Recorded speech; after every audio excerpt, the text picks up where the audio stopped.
एष वञ्चानमुक्कारो समभावपणासनो मङ्गलानं च संवेशिं प्रणवं हवै मङ्गलम् नमो दुर्वाररागादिवैरिवारनिवारिणे अर्हते योगिनाथाय महावीराय तायिने कल्याणपादपारामं श्रुतगङ्गा हिमाचलं विश्वाम्बोजारविं देव वन्दे श्रीनाथनन्दनम् ओंकारबिन्दुसंयुक्तं नित्यं ध्यायन्ति योगिनः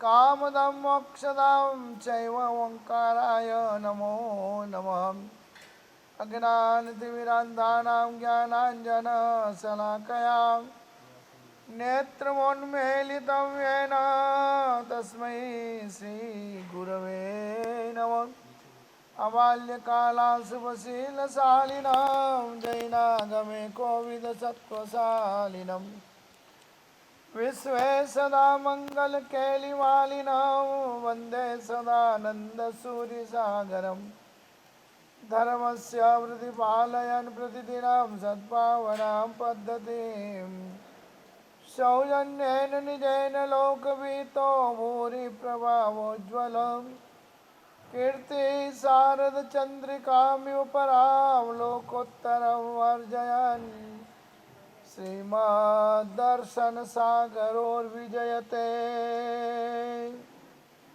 सद्धर्म संरक्षक संयोगा विपमुक्कसं अनगारस भिक्षुणो विनयां पाव करिष्यामि अनुपवीं सुने हमें आनंद उपकारी जीव मात्र के कल्याण की भावना वाले महापुरुष परमात्मा भगवान महावीर स्वामी जी अपनी अंतिम धर्म देशना के अंदर जीव और जगत के कल्याण के लिए धर्म की देशना देते हुए अपन को अपने जीवन के अंदर दूषण रूप और भूषण रूप क्या क्या चीजें हैं, दूषणों को छोड़ने से व्यक्ति अपना व्यक्तित्व को कैसा विराट बना सकता है, कितना विशाल बना सकता है, कितना उदार बना सकता है और कितना भव्य और सुंदर और पवित्र बना सकता है। जो व्यक्ति भूषणों का आभूषण के रूप के अंदर उपयोग मानव जीवन में कर लेता है, उन गुणों के माध्यम से वो व्यक्ति कई प्रकार के व्यसनों से फैशनों से दूर, जगह जाने से दूर, खराब काम करने से बच जाता है।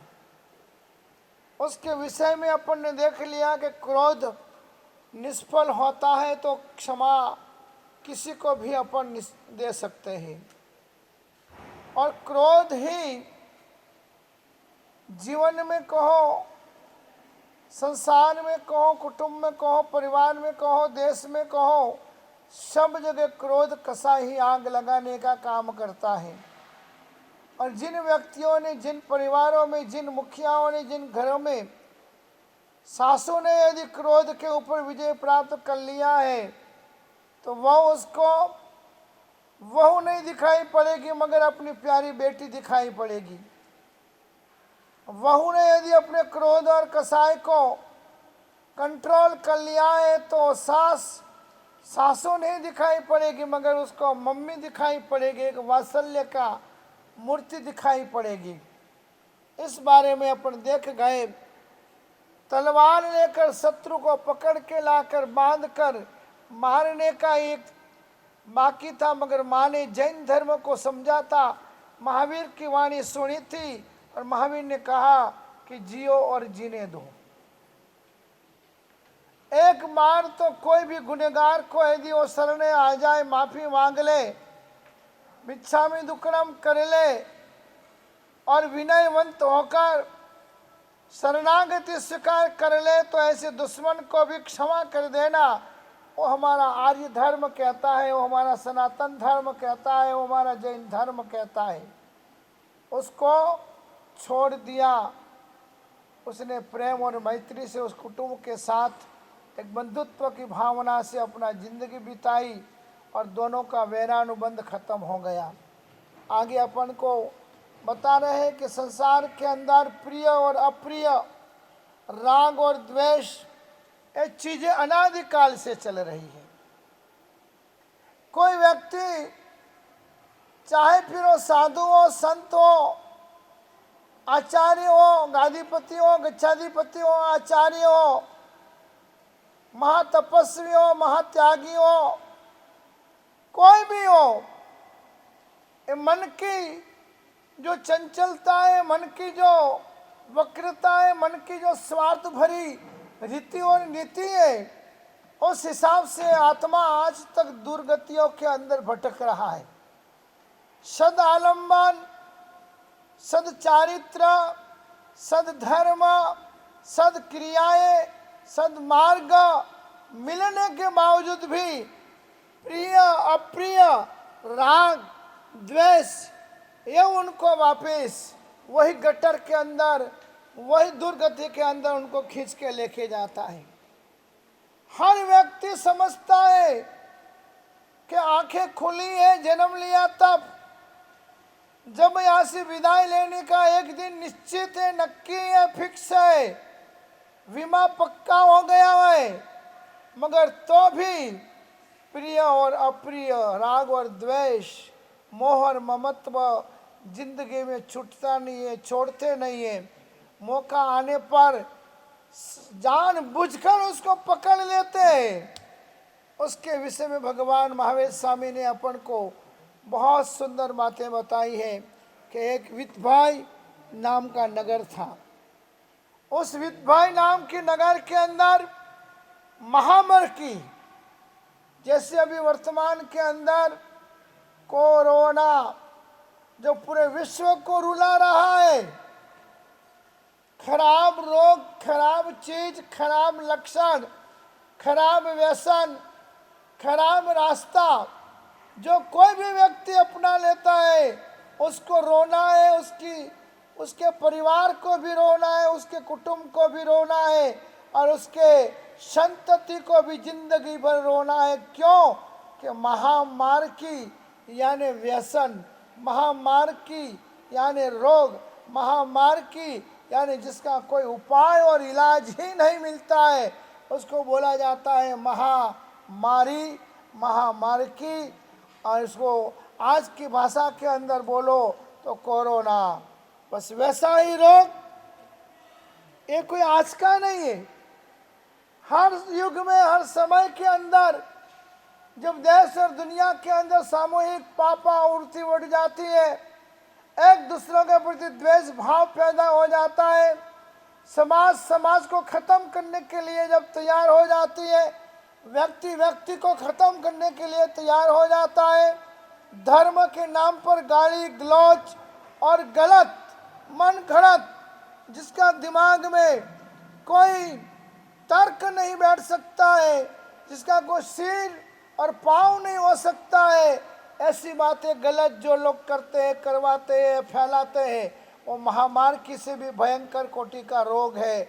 यही ऐसे लोगों के हिसाब से दुनिया में पाप बढ़ता है। उन पापों के हिसाब से दुनिया में सामूहिक दुष्कर्म पैदा होते हैं, लोगों का एक समूह पैदा होता है और सारे लोग दुष्कर्म के अंदर लग जाते हैं और वो गलत काम से वो ऐसे गलत कर्म बांधकर अपने जीवन के अंदर दुनिया को और देश को, जनता को और पब्लिक को नुकसान करने का कर्म उपार्जन करके एक दिन ऐसा आता है कि ऐसे रोग फैल जाते हैं, ऐसी बीमारी आ जाती है, ऐसे युद्ध आ जाते हैं। क्योंकि युद्ध भी क्या है? दिमाग की खोज है।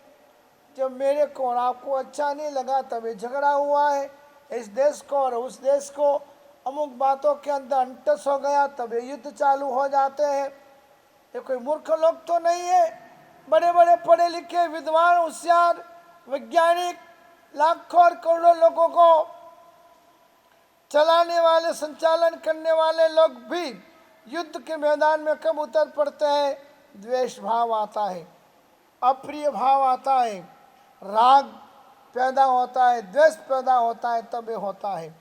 तो उस विदभाई नाम के नगर के अंदर महाभयंकर कोटि का महामारी की, जिसको अपन बोल सकते हैं आज के ज़माने के अंदर कोरोना जो अभी फैला है, पूरा विश्व भयभीत है। पूरे विश्व के अंदर जितने भी प्रजाएं, सारी प्रजा उससे दुखी है। ऐसा रोग उस नगर के अंदर फैल गया, उत्पन्न हो गया। राजा ने दूर करने के लिए नगर में पड़ह बजाया, जाहिरातें की, कोई इसका इलाज खोज के लावे उसको मुंह मांगा इनाम दिया जाएगा, कोई इसका दवाई खोजेगा उसको भी बहुत बड़ा इनाम बख्शिश दी जाएगी। मगर अमुक रोग ऐसे होते हैं उसका इलाज जल्दी मिलना बड़ा मुश्किल होता है। तो वहाँ पर बहुत ही उपाय करने के बावजूद भी महामारी की दूर नहीं हो सकी। तब उन्होंने पूरे देश के अंदर पड़ह बजाया कि जो व्यक्ति या जो कोई आदमी इस बीमारी को, इस महामारी को, इस मरकी को दूर हटा देगा, उसको मुंह मांगा, उसकी जो इच्छा होगी वो बख्शिश इनाम उसको दिया जाएगा।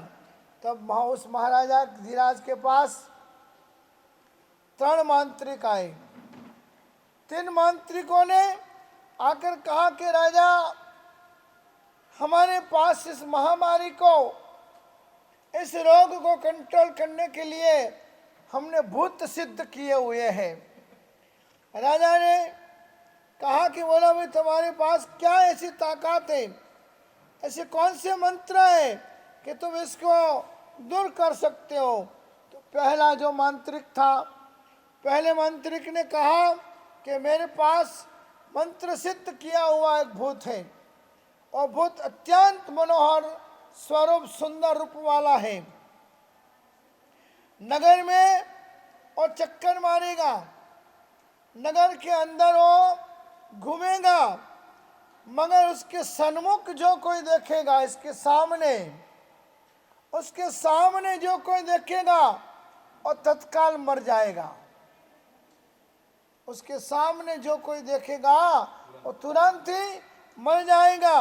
मगर जो व्यक्ति नीचा देखकर वहां से पसार हो जाएगा तो उसको जो भी बीमारी होगा, जो भी रोग होगा, जो भी तकलीफ होगी वो सारी खत्म हो जाएगी, ऐसा उसने बोला।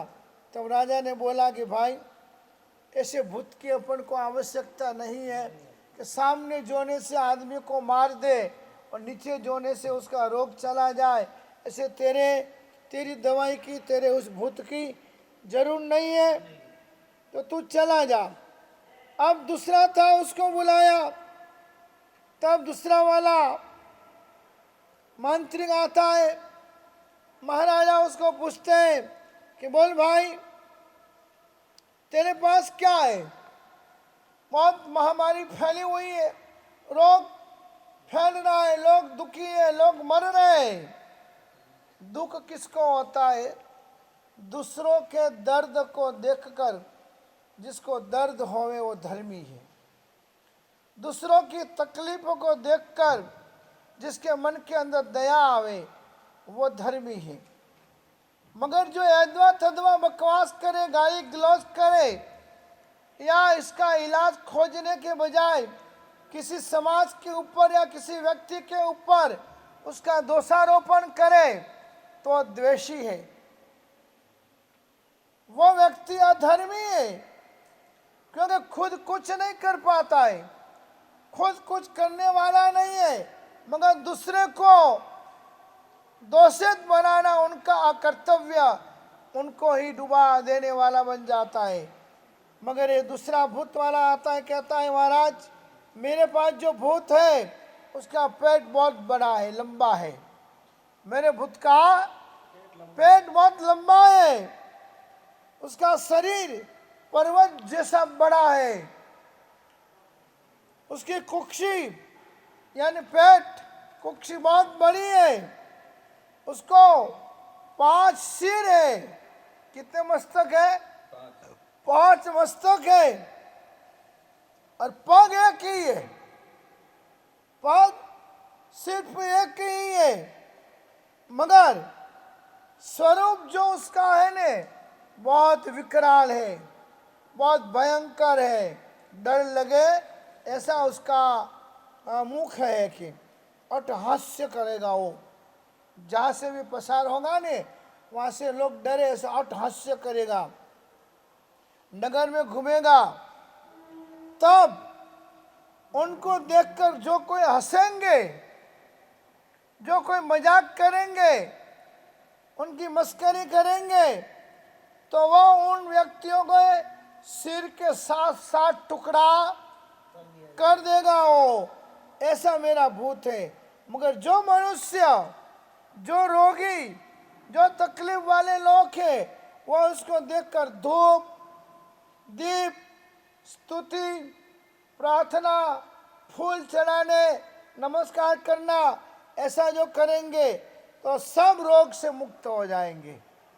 जब जिसका पेट इतना बड़ा हो, जिसके सिर 5 हो, पाँव 1 हो, विकराल स्वरूप हो, तो किसी को इस मन में ऐसा आएगा कि उसके धूप लेके सामने जाए? हंसी ही आएगी, मजाक ही होगी। तो राजा ने बोला, तेरे भी भूत की कोई मुझे जरूर नहीं है भाई। फिर तीसरा जो मांत्रिक था वो आया।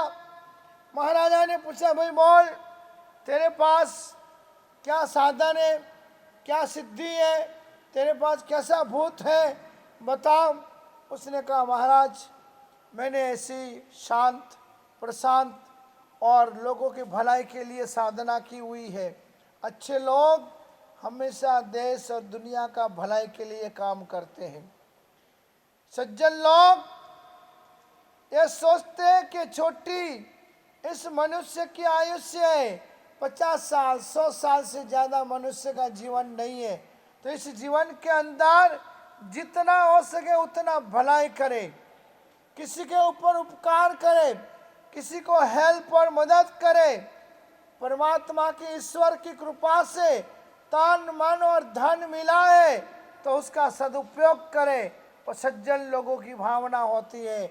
जैन धर्म के अंदर भगवान महावीर ने यही उपदेश दिया है, समयम गोयम मापमाये। है आत्मन, सभी व्यक्तियों को कहा है आत्मन, एक समय का भी प्रमाद मत करो।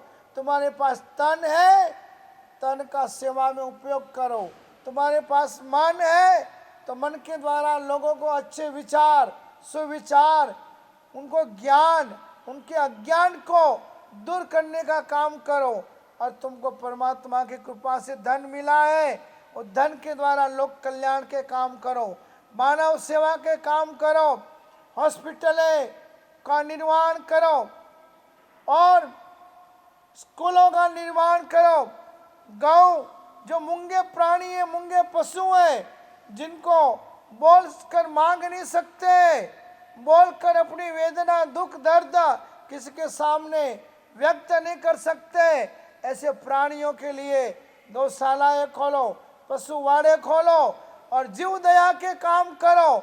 इसलिए जैनों के पास एक भी गाय, पशु, बैल नहीं होने के बावजूद भी वो गांव गांव, नगर नगर, ढाणी ढाणी लोगों के उपकार के लिए और जीव दया और गवों की सेवा के लिए ऐसे काम करते हैं। वैसा ही यह व्यक्ति था। उसने कहा कि मैंने ऐसे साधना की है कि प्रिय करनार के अप्रिय करनार, सामने वाला व्यक्ति उनके प्रति अच्छा करे या उनके प्रति बुरा भी कुछ भी कर ले, दोनों के प्रति उसके मन में द्वेष नहीं आता है। वो हर व्यक्ति को देखकर प्रसन्न बनता है, खुश बनता है और दयावान बन जाता है। ऐसा भूत मैंने प्रसन्न किया है। महाराज आपकी आज्ञा हो तो विधि विधान करके उसको मैं छोड़ूं। तो जो भी मनुष्य वहां से निकलेगा उसको देखेगा, उन सारे मनुष्यों के रोग, शोक, दरिद्रता सब खत्म हो जाएगी और सारे मनुष्य रोग रहित बन जाएंगे। ये सुनकर राजा खुश हो जाता है। ओहो, आज भी दुनिया में भला करने वाले लोग हैं, 100 लोग बुरा करने वाले होंगे, मगर एक व्यक्ति तो दुनिया में अच्छा करने वाला मिलेगा। इसलिए पृथ्वी चल रही है, इसलिए दुनिया चल रही है।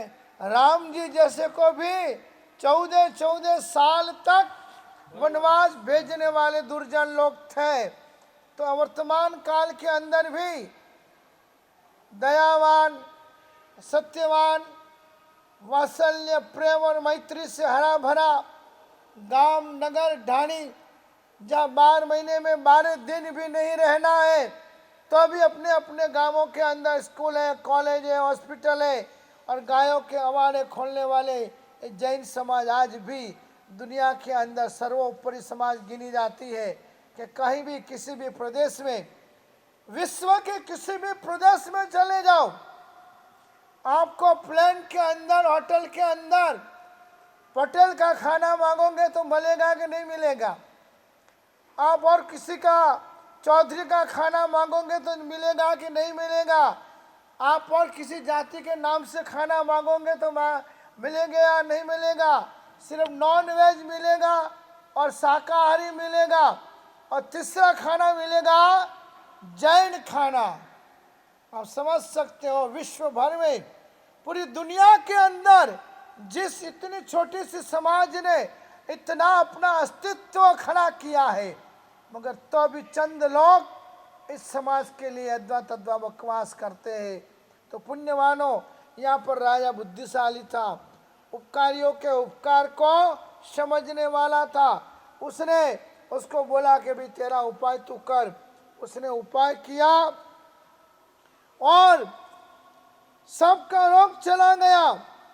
फिर राजा ने, पूरी पब्लिक ने, यथा राजा तथा प्रजा, यदि राजा ने, मुखिया, गांव का मुखिया अच्छा होता है तो गांव में गलत काम नहीं होने देता है, बुरे लोगों का चलने नहीं देता है, दुष्ट लोगों की दुष्टता को खत्म करने का उपाय खोजता है। जो गांव का मुखिया, गांव का आगेवान, गांव का सरपंच अच्छा होता है ने, तो गांव अच्छा ही होता है। मगर जिस गांव का मुखिया, जिस गांव का आगेवान ऐसे दुष्ट लोगों से भरा हुआ होता है, उस गांव का कोई विकास, उन्नति नहीं होती है। वो तो गरीबों के लिए सरकार के द्वारा दिया हुआ अनाज भी बारों बार बेचकर रुपया खा जाते हैं। अनाज सरकार के द्वारा भेजी गई दवाइयाँ, सरकार के द्वारा भेजा गया कोई भी मदद की चीज़ों को ऐसे दुष्ट लोग मिलकर बारों बार बेच देते हैं और गरीब बेचारे गरीब ही रह जाते हैं। इसलिए दुष्टस्य दंडम, दुष्ट लोगों को हमेशा दंड होना ही चाहिए। यहाँ पर राजा ने सज्जन था, उस मंत्री की पूजा किया, उसका बहुमान किया, उसका सत्कार किया। अपन को भी इस दृष्टांत से भगवान महावीर स्वामी ये समझा रहे हैं कि जीवन के अंदर जब तुमको शक्ति मिले, कोई ऊपर ईश्वर की, प्रभु की कृपा हो जाए और कोई ऐसी शक्ति मिल जाए, तो बस परोपकाराय सताम विभूतय, परोपकारी व्यक्ति सताम विभूतय, वो सज्जनों की पूजा करके विभूषित यानी आभूषण जैसा, अलंकार जैसा बन जाता है और बन सकता है। इसलिए अपन को भी भगवान से रोज यही मांगना चाहिए कि मुझे ऐसी शक्ति मिले कि प्रभु ऐसे कोई देव हमारे ऊपर प्रसन्न होवे, हमारी ये आराधना, हमारी ये भक्ति, हमारी ये पूजा, हमारी ये माला हमको ऐसी शक्ति दे कि बस दीन क्रूर ने धर्म विहोना, देखी दिलवा दर्द रहे, करुणा भीनी आंखों माथी, अश्रु नो अशुभ स्रोत वहे। दीन यानी जिनका कोई सहारा नहीं है, ऐसे दिन लोग दिखाई पड़े। क्रूर यानी गलत काम करने वाले, मारने वाले, काटने वाले, खाने वाले, पीने वाले, ऐसे गलत लोग मिले, क्रूर लोग, जिनको दया नाम का अंश नहीं हृदय में, ऐसे क्रूर लोग भी हमको मिल जाए। दीन क्रूर धर्म विहोणा, जिसके दिल में बिल्कुल धर्म नहीं है।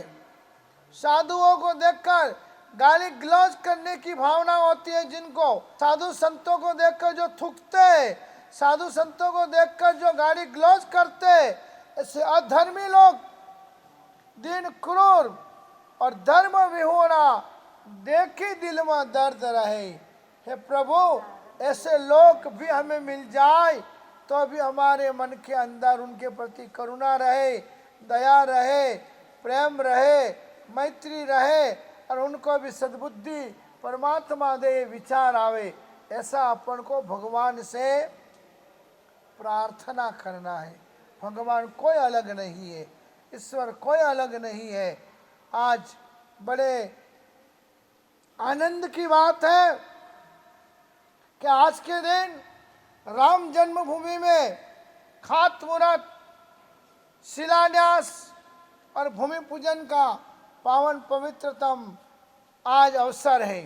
हजारों वर्षों के बाद पूरे विश्व के हिंदू धर्म, सनातन धर्म और जैन धर्म, सारे जो धर्म है, फिर भले वो स्वामीनारायण हो, जैन धर्म हो, बौद्ध धर्म हो, इससे सिख धर्म हो, सारे हिंदू धर्म के ही एक छोटे छोटे अनुयायी अपनी अपनी परंपरा और अपने अपने गुरुओं के उपदेश से धर्म साधना और धर्म क्रियाएं करने वाले एक समूह है।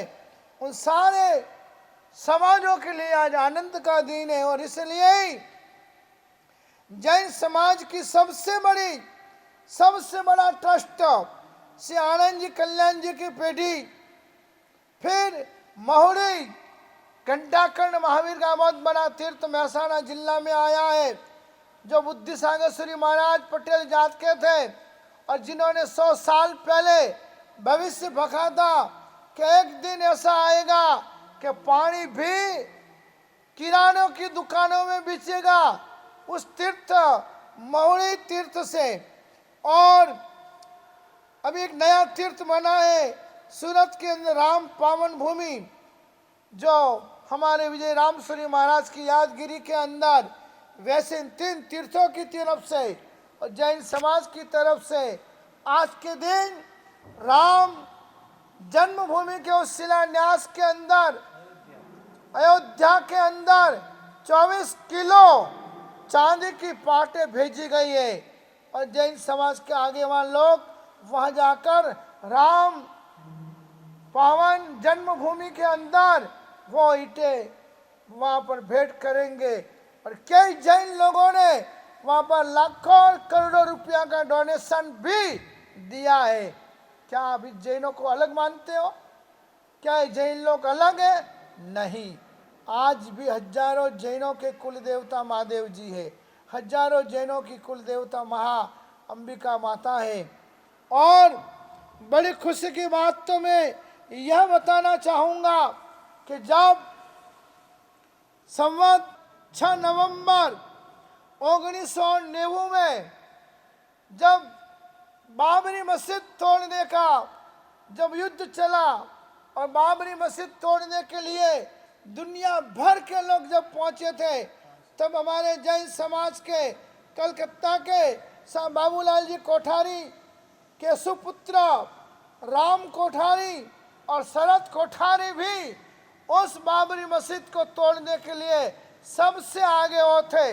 और सबसे पहले उस गुंबज के ऊपर ये 2 लड़के चढ़ चुके थे, राम कोठारी और शरद कोठारी, कलकत्ता वाले जैन बच्चे, जैन सुपुत्र, जैन कुल के दीपक, जिन्होंने सबसे पहला हथौड़े मार के बाबरी मस्जिद की और शिलाएं ऊपर की और गुम्बद को टूटी थी, वहां पर ही उनको सैनिकों की गोली लगी थी। और दोनों लड़के, दोनों सगे भाई वहां के वहां उन्होंने इस राम जन्मभूमि के लिए बलिदान दे दिया था। और चंद लोग जैन समाज को अलग करना चाहते हैं, जैन समाज को अलग समझते हैं, जैन समाज के लिए अद्वा तद्वा बकवास करते हैं। और वर्तमान में राम जन्मभूमि के लिए पालिताना हमारा जैनों का जहाँ बड़ा बड़ा तीर्थ है वहाँ की मिट्टी, हठी सिंह भाई की वाड़ी अहमदाबाद जो पूरा गुजरात का सबसे बड़ा मंदिर है जैन मंदिर, वहाँ की मट्टी समेत शिखर जैनों का जो शाश्वत तीर्थ गिना जाता है वहाँ की मिट्टी, कलिकोन धौल का तीर्थ है गुजरात में वहाँ की मिट्टी, महुड़ की मिट्टी, शंखेश्वर तीर्थ की मिट्टी और गिरनार तीर्थ, इन सारे जैन तीर्थों की मिट्टी है राम जन्मभूमि के अंदर आज पहुंची है और 24 किलो चांदी जैन समाज की तरफ से पहुंची है। यानी जैन कोई अलग नहीं है, जैन एक हिंदू का हिस्सा है। विनोबा भावे जी को सवाल पूछा गया कि जैन क्या है, तो विनोबा जी भावे जैसे ने बोला कि जैन धर्म और कुछ नहीं है, हिंदू धर्म का मक्खन है। जितना त्याग, जितना वैराग, जितनी तपस्या, जितना दान डोनेशन ये लोग देते हैं वह अपना हिंदू धर्म का हिस्सा है और मक्खन जैसा धर्म है।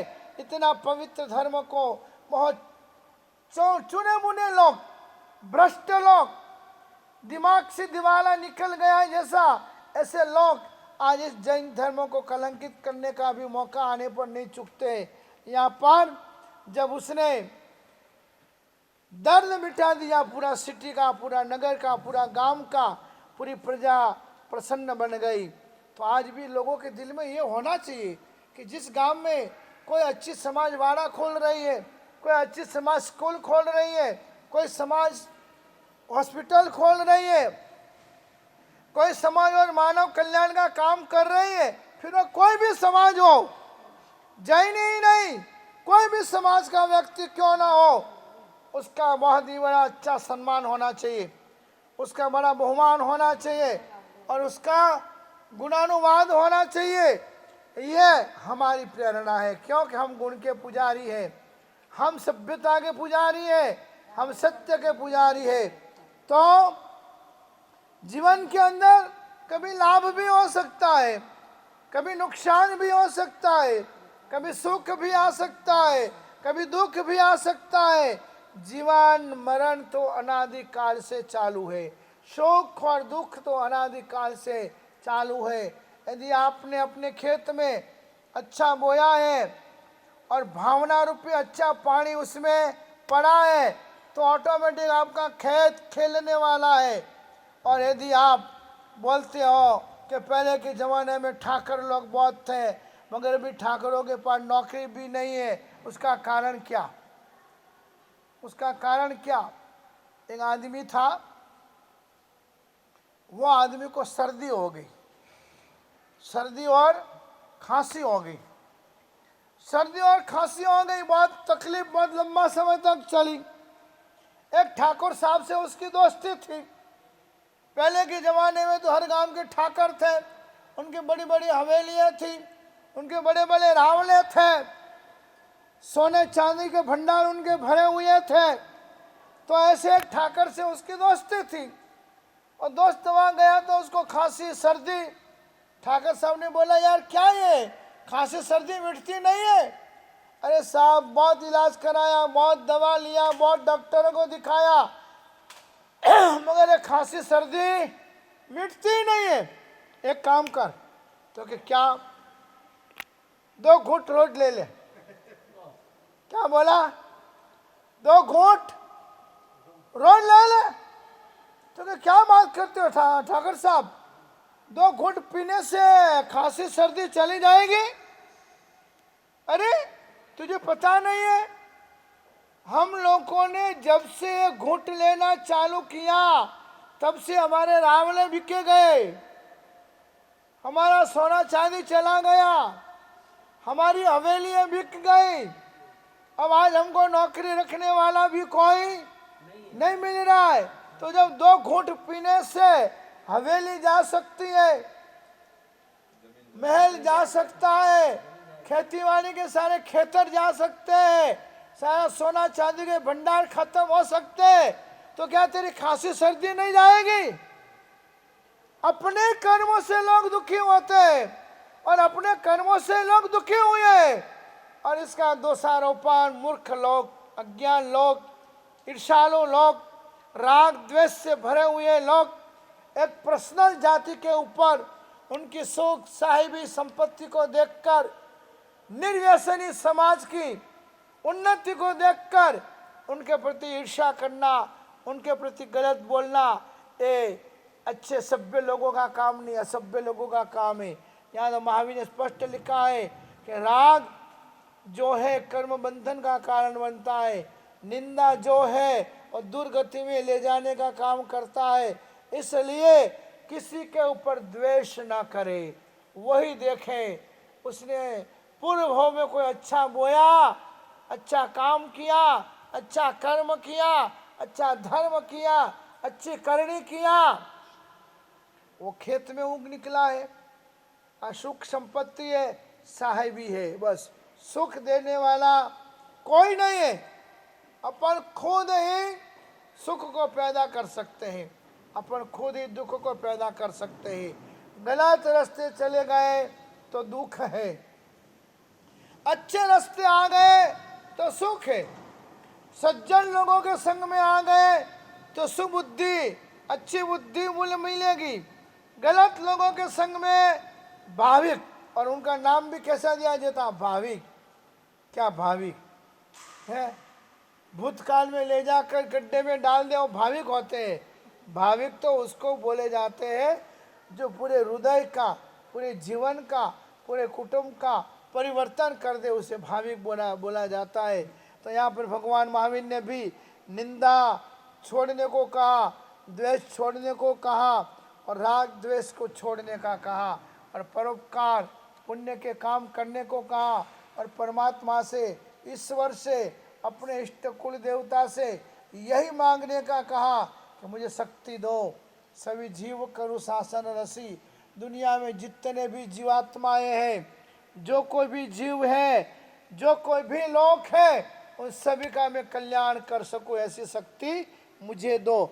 ऐसा इस राग द्वेष को छोड़ने के लिए, और अपना विषय है आज का विनय से वरदान। जब जो ऐसा अच्छा काम करेंगे, अच्छी भलाइयों का काम करेंगे, अच्छे पुण्यों का काम करेंगे, अच्छे लोगों को बुद्धि देने का काम करेंगे, जो गलत रास्ते चले गए हैं उनको सही रास्ते पर लाने का काम करेंगे, तो परमात्मा का वरदान मिले बिना रहता नहीं है।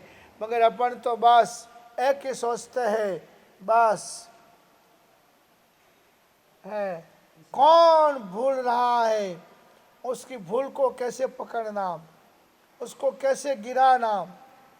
निंदा, कुथली, ईर्ष्या, राग और द्वेष के गड्ढाओं के अंदर चले जाते हैं और फिर सोचते हैं हमको भगवान का वरदान मिले। आज तक गलत काम करने वालों को भगवान का वरदान मिला नहीं है, અને कदाच अमुक समय के लिए, चंद टाइम के लिए सुखी भी हो गए तो या तो हैंड काउंटर में उनका नंबर लग जाता है, या तो कोई बड़े केस के अंदर ऐसे फंस जाते हैं, या तो फिर उनके आड़ोस पड़ोस वाले उनको गोली से उड़ा देते हैं। भगवान का वरदान उसको ही मिलता है जो भलाई का काम करता है, सच्चाई का काम करता है, पुण्य का काम करता है, लोकोपकार का काम करता है, साधु संतों की सेवा का काम करता है, साधु संतों को रास्ता दिखाने का काम करता है। और जो किसी को भी, समाज छोड़ो, किसी एक व्यक्ति के लिए भी बुरा नहीं सोचता है, तो किसी समाज के लिए बुरा सोचने वाला तो कितना भयंकर कोटि का कर्म बंधन कर सकता है, ये आप सोच सकते हो इस दृष्टांत के द्वारा। इसलिए अपन को अपनी आत्मा को निर्मल बनानी है, अपने मन को पवित्र बनाना है। बस मेरा जीवन ऐसा बने कि मैं किसी के काम में आऊं। आगे अपन को बता रहे हैं, यहाँ किसी को शंका होती है कि क्रोध को निष्फल बनाने से, यानी क्रोध नहीं करने से अपनी आत्मा को क्या लाभ। सामने वाला अपन को दो गाली दे दे और अपन अपनी आत्मा का दमन करे, अपनी आत्मा को कंट्रोल में रखे, तो दमन से क्या मतलब। आत्मा को दमन करने से या दमन करने का उपदेश देने से क्या लाभ है? सामने वाले को दमना नहीं, यानी सामने वालों के ऊपर क्रोध करना नहीं। उससे क्या लाभ है कि अपन को कोई अपन को पत्थर मारे तो उसको पत्थर मारना, उसको तो खून निकला है, मगर वो पत्थर अपन को मारेगा तो अपन को खून नहीं निकलेगा। किसी ने अपन को लकड़ी मारी है और अपन उसको लकड़ी मारेंगे तो खून अपन को भी निकलने वाला है, उसको भी निकलने वाला है। उसके बजाय समाधान का रास्ता खोजो, प्रेम और मैत्री कैसे हो जाए उसको खोजो। नहीं तो फिर इसने इसके लड़का का खून किया, आगे जाकर ये परिवार उनके लड़के का खून करेगा, फिर आगे जाकर उनका लड़का उसका खून करेगा। ये परंपरा पीढ़ियों तक चलती है और 24 घंटा और दोनों परिवार भयभीत रहते हैं। अकेले निकल सकते नहीं है, अकेले निकल भी जाए सामने वाला जो सामने आ जाए तो उसको मुट्ठी बंद करके ऐसा भगना पड़ता है। अभी वो 4 है और मैं अकेला हूँ और 4 मिलकर मुझे खत्म कर देंगे।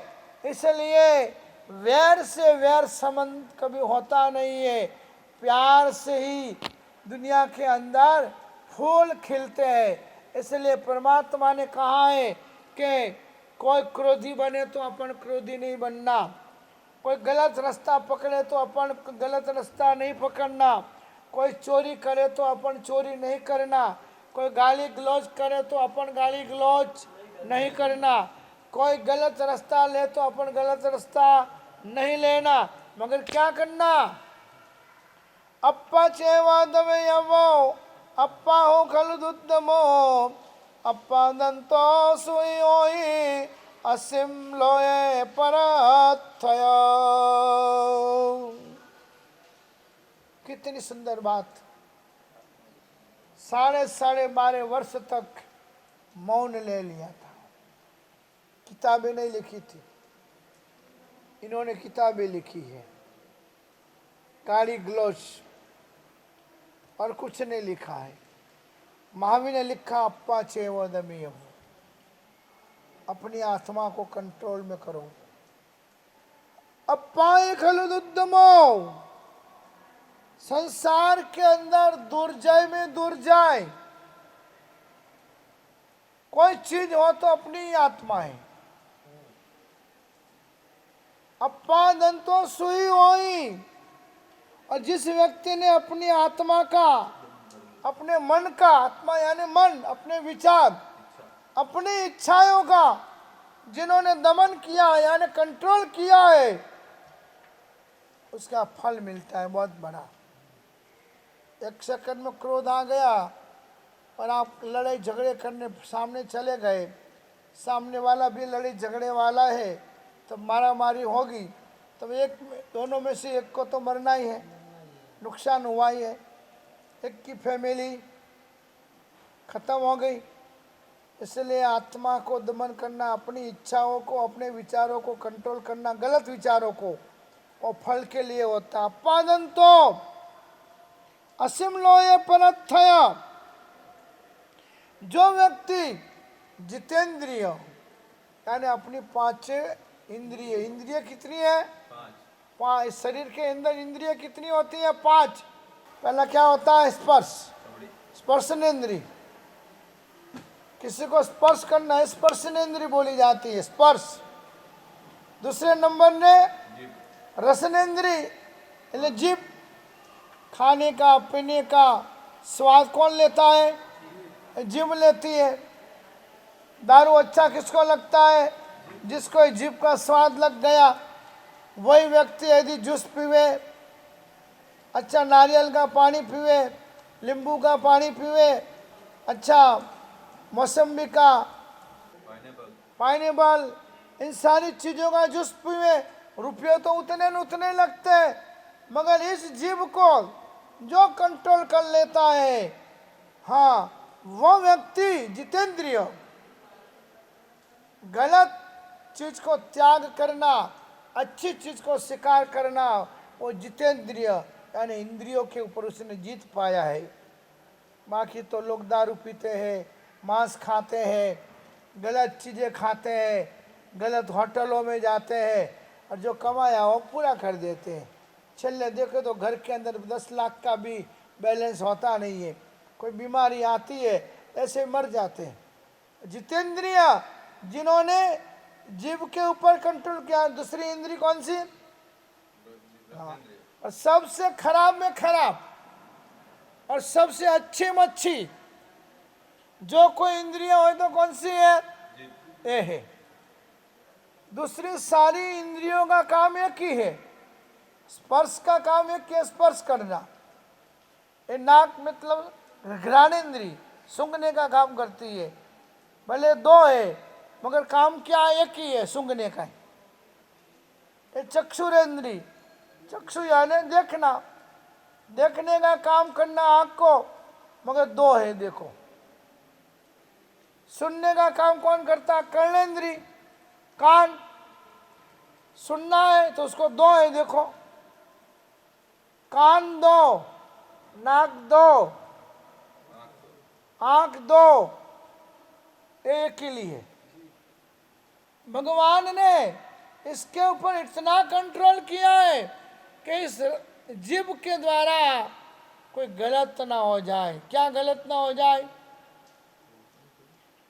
जो खाने में ध्यान न रखे तो पेट को बिगाड़ देती है, बोलने में ध्यान न रखे तो सामने वाला बहादुर हुआ तो कमर तोड़ देता है। हुआ दो काम, स्वाद और वाद। जीभ क्या काम करती है? स्वाद और वाद। इसलिए एक गलत काम न कर दे उसके लिए 32 ताले लगाए हैं। कितने? 32 ताले लगाए हैं कुदरत ने। हाँ, उसके बाद भी वो ज्यादा तूफान ना कर दे तो ऊपर दरवाजे लगा दिए होठ के,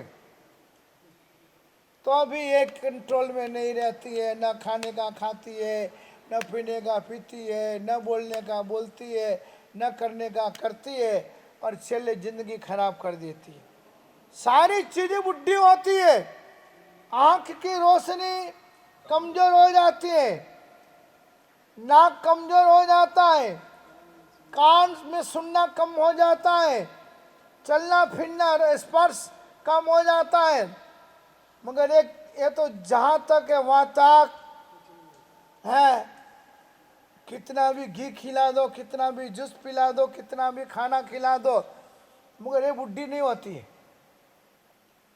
इसलिए यहाँ कहा है रसनेन्द्रियों को, जो व्यक्ति जितेंद्रिय यानी अपनी आत्मा को, अपनी रस को, अपनी जीभ को, अपनी सारी इन चीजों को जिससे कर्म बंधन होता है उसको कंट्रोल करता है, वो जितेंद्रिय कहा जाता है। असीम लोय ऐसे जो लोग है इस भाव में, असीम लोय मतलब इस लोक में, परत्र च और परलोक में भी सुहे होई, जिन्होंने अपने आत्मा के ऊपर, अपने शरीर के ऊपर, अपने मन के ऊपर, अपने जीवन के ऊपर नियमितता बना ली है। इतने समय उठना, इतने समय खाना, इतने समय काम करना, समय पे समय ड्यूटी पे जाना, उस व्यक्ति को जिंदगी में कोई ऐसी अंगुली नहीं करेगा। और जिस व्यक्ति को काम करता हो 25 मिनट का दिखाता हो मैंने 24 कलाक काम किया है, उस आदमी को जहां कहीं भी जाएगा और कहीं जश्न नहीं ले सकता है, उसको कहीं मान पान सम्मान नहीं मिल सकता है, मगर ड्यूटी यानी ड्यूटी, खाना यानी खाना, काम यानी काम, बोलना यानी संयम से बोलना, यद्वा तद्वा बकवास नहीं करना। ऐसे लोग ही असीम लोये परथय, इस लोक में भी सुखी होते हैं, परलोये और परलोक में भी अपनी करनी से। क्योंकि ऐसे लोग समय पर उठ जाते, तो समय पर उठकर 1 घंटा जल्दी उठकर अपने इष्ट देव की माला है, अपने कुल देव की माला है, अपने पूर्वज पितृ को नमस्कार है वो करता है, और ये सब सहाय करते।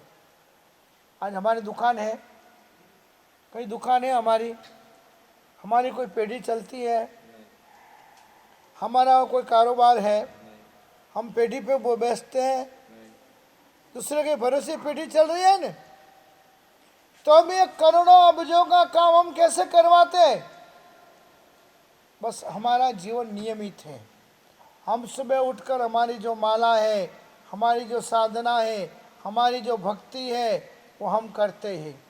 साल में एक बार मौका आने पर हम उन इष्ट देवी देवताओं को प्रसन्न करने के लिए, आपने देखा ना, मैं 2-4 दिन 11 दिन का ऊपर क्या चला, भक्ति अनुष्ठान चला है।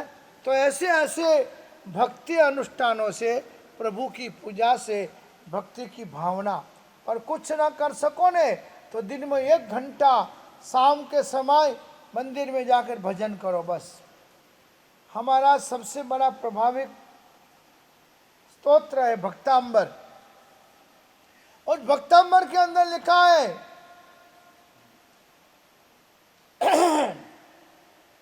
बहुत सुंदर बात लिखी है, त्वस्तवेन भव संचित सन्निबद्धम पापम क्षणात् क्षयमुपैति शरीर भाजाम। 44 गाथा का स्तोत्र है, जिसे गणेश स्तोत्र आता है, शिव स्तोत्र आता है, ये आदिस्वर स्तोत्र है।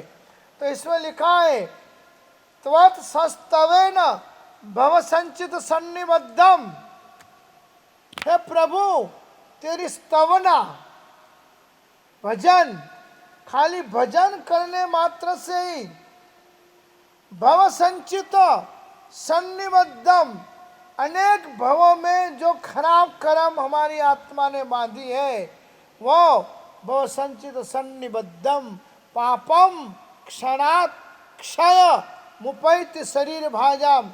कोई भी मनुष्य, उसमें ऐसा नहीं लिखा है कि जय ही करे, भक्ति जीव मात्र कर सकता है, भक्ति कोई व्यक्ति कर सकता है, कोई भी जाति पाति वाला भक्ति कर सकता है।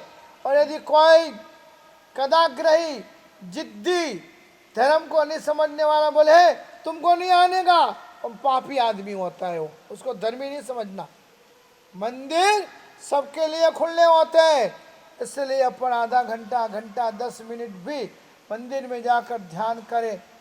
भले उधर को श्री राम राम श्री राम श्री राम श्री राम करे, तो पारसनाथ जी उसको स्वीकार कर लेते हैं अवश्य, क्योंकि स्वरूप सब एक है। इसलिए भक्ति करने से भी भवकोटित सन्निबद्धम, करोड़ों भव तक बंधे हुए कर्म भक्ति और भजन करने से टूट जाते हैं, ऐसा हर धर्म में लिखा है, हर मजहब में लिखा है। इसलिए अवश्य ही अपन को अपने जीवन के अंदर इन बातों को सुनकर जीवन में से शंका को दूर करके, हाँ अप्पा छे वो दबी है वो, मन को कंट्रोल करना पड़ेगा, नियम रखना पड़ेगा। मंजी भाई तो क्या है मालूम है, बैठ कहूँ तो उठ चलत है, मन दौड़े मन धीरा रे, पलक पलक मन स्थिर नहीं रहता, कौन पति आ रहा मन तेरा।